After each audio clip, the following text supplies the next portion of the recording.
آپ صلی اللہ علیہ وسلم فجر کی نماز کے لیے تشریف لے جا رہے ہیں، فجر، اور حضرت جویریہ رضی اللہ عنہا آپ کی بیوی مصلی پر بیٹھی ذکر کر رہی ہیں۔ اس کا مطلب کیا ہوا کہ جب آپ فجر پڑھنے جاؤ تو بیوی کہاں پر ہو کہ مصلی پر ہو۔ اللہ کے نبی فجر پڑھ کر نہیں آئے، اشراق کے بعد نہیں آئے، حدیث کے الفاظ ہیں بعد ان اضحیٰ، چاشت کے بعد، چاشت کے بعد جب سورج میں تیزی آ گئی، کم از کم 2.5-3 گھنٹے کے بعد، 2.5-3 گھنٹے کے بعد اللہ کے نبی واپس آئے نا، حضرت جویریہ اسی طرح مصلی پر بیٹھی ذکر کر رہی تھی۔ واہ واہ، اتنا لمبا ذکر یہ کب ہو سکتا ہے؟ جب اللہ سے تعلق ہو، اللہ سے محبت ہو، اللہ سے محبت ہو، اللہ کی عظمت ہو، پھر اللہ کا نام لینے میں مزہ آئے گا، پھر حلاوت ہوگی، لذت ہوگی، پھر وقت کا احساس نہیں ہوگا۔ اللہ کے نبی نے پوچھا، دریافت فرمایا، جویریہ میں جب سے گیا ہوں اس وقت سے اب تک تم ذکر کر رہی ہو؟ جواب دیا، جی ہاں حضور، میں اس وقت سے اب تک ذکر کر رہی ہوں۔ اتنا لمبا ذکر۔ اچھا، اب اللہ کے نبی کو پتا تھا ہم جیسوں نے بھی آنا ہے، ہم نے اتنا لمبا ذکر کوئی نہیں کرنا، تو اللہ کے نبی نے کام آسان کر دیا، میں جویریہ میں نے تمہارے بعد 4 کلمات 3 مرتبہ کہے، اس کا اجر تمہارے صبح سے اب تک کے ذکر سے زیادہ ہے۔ کیا؟ سبحان اللہ وبحمدہ عدد خلقہ ورضا نفسہ وزینۃ عرشہ ومداد کلماتہ۔ سبحان اللہ وبحمدہ عدد خلقہ ورضا نفسہ وزینۃ عرشہ ومداد کلماتہ۔ سبحان اللہ وبحمدہ عدد خلقہ ورضا نفسہ وزینۃ عرشہ ومداد کلماتہ۔ اس کا اجر تمہارے صبح سے اب تک کے ذکر سے زیادہ ہے۔ یہ شوق پیدا ہو جائے۔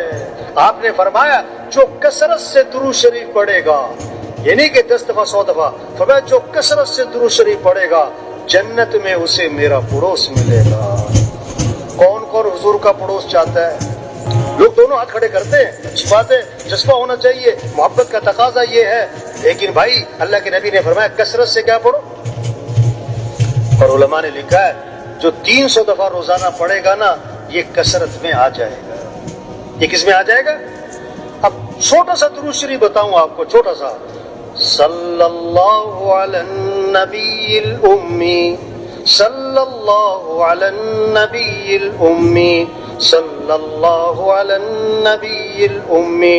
جیسے گلاب جامن کھاتے ہوئے مزہ آتا ہے نا، اور گلاب جامن کا نام سن کے منہ میں کیا آتا ہے؟ پانی آتا ہے نا، تو درود شریف پڑھتے ہوئے کیا ہے؟ مزہ ہے، دل لگے۔ آپ صلی اللہ علیہ وسلم نے فرمایا جو 1 مرتبہ درود شریف پڑھے گا اللہ کی 10 رحمتیں اس پر نازل ہوں گی، 10 گناہ اس کے معاف، 10 نیکیاں لکھی جائیں گی، 10 درجے بلند ہو جائیں گے۔ واہ واہ۔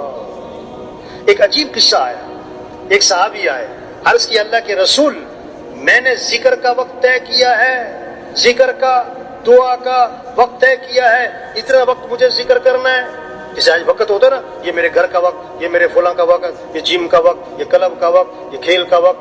ٹھیک ہے بھائی، ذکر کا وقت بھی تو ہو، تلاوت کا وقت بھی تو ہو، مسجد کا وقت بھی تو ہو، قرآن کا وقت بھی تو ہو، تبلیغ کا وقت بھی تو ہو۔ حضور میں نے ذکر کا وقت طے کیا ہے، اس میں سے کتنا وقت میں درود شریف کو دے دوں؟ پھر خود ہی کہا حضور 1/4 وقت درود شریف کو دے دیتا ہوں، باقی جو ہے دوسرے اعمال اذکار کروں۔ آپ نے فرمایا ٹھیک ہے، لیکن درود شریف زیادہ کر لو تو بہتر ہے۔ عرض کیا حضور 1/3 وقت درود شریف کو دیتا ہوں، باقی 2/3 دوسرے اعمال؟